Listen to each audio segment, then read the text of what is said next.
주님께 감사하지 않든지 마음에 문제가 있는 것입니다. 바리새인들은 말씀을 얼마나 많이 읽고 묵상했는지 모세오경을 달달달 외웠습니다. 그런데 그들이 왜 예수님이 그들에게 너희들은 말씀 다 암송하고 정말 5살 때부터 이렇게 암송했으니까 참 귀하다 그렇게 말하지 않고 왜 순종하지 않느냐. 그들의 문제는 마음에부터 주님의 사랑, 주님의 은혜를 모르고 그냥 자기 의지적으로 자기가 잘나가지고 자기 의를 행함으로써 말씀에 순종하려고 하다 보니까 주님의 사랑도 잊어버리고 주님의 말씀의 뜻, 근본 정신 다 잊어버리고 지가 잘나 결국은 주님의 말씀을 대적하는 사람이 되었습니다. 우리가 신앙생활을 하면서 주님과의 사랑의 관계를 잘 맺고 날이 갈수록 점점 더 주님과 깊은 인애의 관계를 맺을 수 있기를 원합니다. 이렇게 꾸준히 주님과의 사랑의 관계를 맺음으로 그분의 말씀에 정말 온전히 순종하기를 원합니다. 동시에 우리는 이 말씀을 불순종하게 하는, 말씀을 지키지 못하게 하는 마귀의 유혹이 있다는 사실을 알고 경계해야 합니다. 하나님께서 태초에 인간을 만들 때부터 이 마귀는 말씀을 지키지 못하도록 유혹했습니다. 우리가 죄가 뭐냐 그러면 뭐 정욕의 죄, 뭐 음란의 죄, 뭐 살인죄인데 태초에 살인죄도 없었고요. 정욕죄, 아담과 이브 둘만인데 무슨 정욕죄입니까? 그들이 죄 지은 것은 하나님의 말씀에 불순종한 것입니다. 이 죄를 짓게 한 첫 번째가 이 말씀을 불순종하게 하면서 이 사단이 그 관계를 끊어놓은 것입니다. 그로 인해서 계속 이 죄를 더 심각하게 깊어지고 넓어지고 하는 것입니다. 사단 마귀는 태초에 인류의 조상인 아담과 이브에게 뿐만 아니라 계속 이스라엘 역사를 통해서 계속 우상을 숭배하게 합니다. 이스라엘 백성은요, 하나님을 안 찾을 데가 없습니다. 하나님을 주여 이렇게 배신한 적 없습니다. 성경에 보면 너희가 죄를 했다고 하는데 아담 이후에 이 이스라엘 백성이 한 번도 하나님 안 믿겠습니다. 그런 사람은 하나도 없습니다. 역사적으로 계속. 그러나 사단은 하나님의 말씀에 순종하지 못하게 함으로써, 불순종하게 함으로써 점점 인간을 죄로부터 죄를 짓게 하고 점점 더 불행하게 하고 심각한 살인죄까지도 범하게 하는 것입니다. 지금도 사단은 택하신 자를 미혹하여 넘어뜨립니다. 우는 사자와 같이 마귀가 삼킬 자를 찾고 있습니다. 우리는 이처럼 영적으로 사단 마귀가 말씀을 참 지키지 못하도록 유혹한다는 사실을 알고 순간순간 깨어서 기도해야 합니다. 예수님처럼 사단이 미혹할 때 말씀을 기억하고 말씀으로 대적해야 합니다. 노트북을 켜고 인터넷에 들어갈 때도 말씀을 생각하고 말씀에 순종해야지 자칫 마음에 이 말씀을 잃어버리면 그냥 잘못된 시간 낭비, 마음에 참 헛된 것으로 많이 분산이 되는 것입니다. 우리가 말씀으로 대적하기 위해서 구체적으로 우리는 매일매일 말씀으로 시작해야 합니다. 말씀을 일용한 양식을 하면서 이 말씀을 붙들고 이 말씀을 지키고자 하고 이 말씀이 마음에 살아있도록 하는 것이 말씀에 순종하는 구체적인 방향입니다. 우리가 말씀이 함께할 때만이 우리를 유혹하는 이 사단 마귀를 물릴 수 있다는 분명한 영적인 사실을 명심해야 하겠습니다. 그냥 가만히 그 사단 마귀 아무것이 아니다 100% 당하고 목자들, 목사, 선교사 어떤 사람도 말씀이 마음에 없으면 그냥 당장에 나갑니다.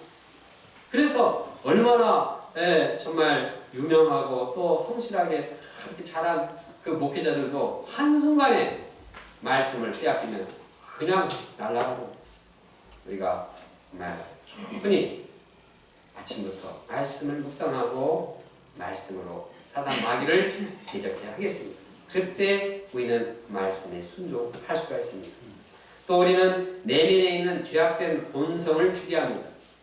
사단은 위적으로 말씀을 지키지 못하도록 하는 것입니다. 우리는 내적으로 또 말씀을 지키지 못하게 하는 죄악된 본성이 있습니다. 죄를 짓고자 하는 소원이 있습니다. 이것을 죽이지 않으면은 지 멋대로 살고자 합니다. 이 죄악된 본성을 즐기고자 하는 것을 그냥 놔두면은 그냥 그대로 행합니다. 그러므로 이 죄악된 본성을 십자가에 못 박아 죽여야 되는 것입니다. 갈라디아서는 말씀합니다. 내가 그리스도와 함께 십자가에 못 박혔나니 그러지기 전에는 내가 사는 것이 아니요 오직 내 안에 그리스도께서 사시는 것이라. 내가 육체 가운데 사는 것은 나를 사랑하사 나를 위하여 자기 자신을 버리신 하나님의 아들을 믿는 믿음 안에서 사는 것이니라. 죄악된 본성을 죽이는 것이 무슨 어디 유명한 세미나에 가서 집회에 가서 한두 번 거기서 은혜 받았다고 해결되는 것이 아닙니다. 은혜 받고 나와서 금방 이 죄악된 본성이 살아나서 또 비참하게 살게 되는 것입니다. 물론 그것이 무조건 나쁘다는 얘기는 아닙니다. 신앙의 계기가 될 수 있습니다. 새로운 자극이 될 수도 있고 동기가 될 수 있습니다. 그러나 여기에는 한계가 있다는 것을 말하는 것입니다. 우리는 매일 매순간 자기의 죄악을 주님이 십자가에 못 박고 주님을 따라야 합니다. 누가복음 예수님께서는 누가복음에 날마다 자기를 부인하고 자기 십자가를 지고 나를 쫓으라고 말씀하고 있습니다. 이처럼 죄악된 본성을 죽여야지 내 안에 성령께서 살아 계시고 성령께서 나를 인도하십니다. 이렇게 말씀에 순종하면 환난과 심판의 때에 흔들리지 않는 인생을 살게 되는 것입니다. 영생과 하나님 나라의 기업을 누리는 인생을 살게 됩니다. 본문을 정리합니다. 제자들이 좋은 열매 맺고 환난의 때 요동치 않는 삶을 살기 위해서는 말씀을 듣고 행해야 합니다. 하나님의 자비로우신과 같이 제자들도 자비해야 합니다. 동시에 선생이신 예수님과 같이 되도록 점점 성숙해 나가야 합니다. 이를 위해 자신 안에 있는 죄의 들보를 빼내고 좋은 나무가 되기 위해서 내면에 선을 쌓아야 합니다. 말씀을 순종하기 위해서, 말씀을 행하기 위해서 주님과의 사랑의 관계, 은혜를 기억하고 사단 마귀의 유혹을 물리치고 죄악된 본성을 날마다 부인해야 하겠습니다. 다같이 47절 말씀을 함께 읽겠습니다. 시작. 내게 나와 내 말을 듣고 행하는 자마다 누구와 같은 것을 너에게 보이리라. 기도하겠습니다.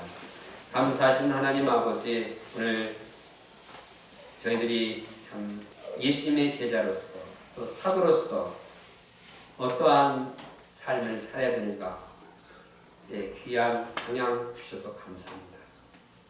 정말 오늘 말씀의 제목처럼 말씀을 들을 뿐만 아니라 말씀을 온전히 행하고 순종하는 자가 되기를 원합니다. 그래서 좋은 열매를 맺고 환난의 때에 심판의 때에도 흔들리지 않고 견고한 삶을 살 수 있도록 도와주시옵소서. 구체적으로 우리가 이제 주님의 말씀을 듣고 어떻게 행동해야 하는지 몇 가지를 생각해 보았습니다. 무엇보다도 하나님의 자비하심과 같이 우리도 자비한 자가 되게 도와주셔서 우리는 정말 다른 사람을 돕기 위한 선한 동기로 사람들에게 다가가지만 우리 마음에 있는 이 참 미움과 비판과 정죄의 마음 때문에 오히려 상대방을 참 힘들게 할 때가 많이 있습니다. 먼저 우리 마음이 정결케 되게 도와주시고 주님의 사랑으로 충만하게 도와주시고 주님의 자비가 넘치게 도와주시옵소서. 그래서 저희가 밝히 눈을 뜨고 형제의 참 죄 문제도 참 도와줄 수 있는 그러한 주님의 종들로 성장해 나가게 도와주시옵소서. 또한 주님께서 함께 하셔서 참 저희들이 참 이 선한 성신과 같이 예수님과 같이 꾸준히 성장하는 가운데 주님을 배우게 도와주셨고 주님께서 원하시는 생명의 역사 또 천국의 역사를 이뤄 나가시도록 도와주시옵소서. 우리 대학로 공동체가 정말 주님이 원하시는 제자의 공동체가 되게 도와주시옵소서. 이 말만 하지 않고 정말 행하는 공동체로 점점 더 성숙해 나가시도록 도와주시옵소서. 모든 걸 주님께 부탁합니다. 예수님의 이름으로 기도합니다. 아멘.